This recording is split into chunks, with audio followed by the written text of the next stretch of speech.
আর যদি কোনোদিন আমার কোরআনকে নিয়ে কেউ কটূক্তি করার চেষ্টা করে, আল্লাহ তাআলার কোরআনের বিরোধিতা কেউ যদি করার চেষ্টা করে, যেই হাত দিয়ে কোরআনের উপরে হাত রাখবে সেই হাতকে ভেঙে দিতে হবে। কথা বলেন ঠিক না বেঠিক? তাদেরকে উদ্দেশ্য করে ঘোষণা দিয়ে দিলেন, ইন্না নাহনু নাযালনা যিকরা ওয়া ইন্না লাহু লাহাফিজুন। আজকে আমরা কোরআন পড়ি, এমন লোক রয়েছে যার ঘরের মধ্যে কোরআন নাই, অথচ এই কোরআনের বাণী আমাদের কাছে পৌঁছে দেওয়ার জন্য নবী রাসূল কষ্ট করতেছিলেন। শুধু তাই নয়, সাহাবায়ে কেরাম রক্তে রঞ্জিত হয়েছেন, তাবেঈন তাবেঈন গাউস যত ওলি আল্লাহ রয়েছে সমস্ত বুজুর্গিয়ানে কেরাম এই কোরআনের বাণীকে মানুষের দ্বারে দ্বারে পৌঁছায় দেওয়ার জন্য যে কষ্ট মেহনত করেছে, আল্লাহ পাক রব্বুল আলামিন এই কষ্টের বিনিময়ে তাদেরকে জান্নাত দিয়ে দিবে। বলেন সুবহানাল্লাহ। পরিশেষে আমি বলতে চাই, আজ সমগ্র বিশ্ব ইসলাম ও মুসলমানদের এতই করুণ অবস্থা যে মাথা তুলে মিথ্যার প্রতিবাদ করে সত্যের মশাল জ্বালাবার মতো সাহসটুকু মুসলিম জাতি হারিয়ে ফেলেছে, যার ফলশ্রুতিতে সারা বিশ্বে আজ ইসলামের বাতিটি নিভু নিভু করছে, আর চারদিকে মুসলিম জাতি নির্মমভাবে লাঞ্ছিত অপমানিত হচ্ছে। এর একমাত্র কারণ আমাদের ভিতরে, আমাদের অন্তরে আল্লাহ তাআলার কোরআন নাই। ঠিক কিনা?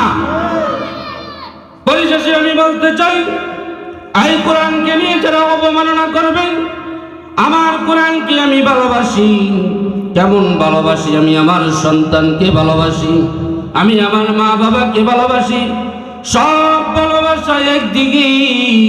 আর আমি রব্বুল আলামিন আল্লাহ পাক ডাক দিয়ে বলতেছেন, এই কোরআনকে যারা জীবনের চাইতে বেশি ভালোবাসবে, আল্লাহ পাক রব্বুল আলামিন জানিয়ে দিয়েছেন, এই কোরআনকে যারা ভালোবাসবে আমি রব্বুল আলামিন তাদেরকে ভালোবাসবো।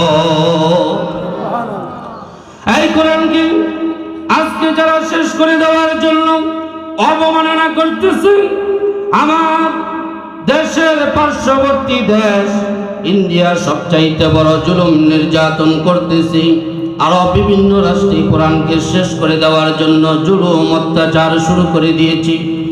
আমার কলিজার টুকরা যুবক মুসলমান ভাইদেরকে মানতেছে, তাদেরকে পরিশেষে বলতে চাই, এই কোরআনের বিরোধিতা যারা করেছে তারা শেষ হয়ে গিয়েছে। আর তোমরাও যদি কোরআনের বিরোধিতা করতে চাও, আল্লাহ পাক পরিষ্কারভাবে বলে দিয়েছেন, কোরআনের বিরোধিতা যারা করেছে তারা শেষ হয়ে গিয়েছে।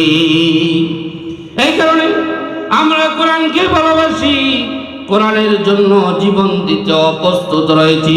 আপনারা আছেন তো ইনশাআল্লাহ? এই কোরআনকে নাস্তিক আর মুরতাদরা যদি এরকম ভাবে অবমাননা করতে চায়, আমাদের জীবনের শেষ বিন্দু রক্ত দিয়ে হলেও আমরা কোরআনের হেফাজত করি ছাড়ব ইনশাআল্লাহ।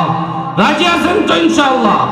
আল্লাহ পাক রব্বুল আলামিন আমাদের সকলকে কোরআনকে মহব্বত করে সামনে রমজান যেই মাসকে আল্লাহ পাক রব্বুল আলামিন এই মাসের মধ্যে কোরআনকে নাজিল করে দিয়েছে, যত নাস্তিক আর মুরতাদরা আল্লাহ তাআলার কোরআনের বিরোধিতা করবে তাদের জিভকে টেনে ফেলে দিতে হবে। ঠিক কিনা বলে? শুধু তাই নয়, আর যদি কোনোদিন আমার কোরআনকে নিয়ে কেউ কটূক্তি করার চেষ্টা করে, আল্লাহ তাআলার কোরআনের বিরোধিতা কেউ যদি করার চেষ্টা করে, যেই হাত দিয়ে কোরআনের উপরে হাত রাখবে সেই হাতকে ভেঙে দিতে হবে। কথা বলেন ঠিক না বেঠিক? আল্লাহ পাক রব্বুল আলামিন আমাদের সকলকে কোরআনের উপর চলার তৌফিক দান করুক। সকলে বলে আমিন। ওয়া আখিরু দাওয়ানা আনিল হামদুলিল্লাহি রাব্বিল আলামিন।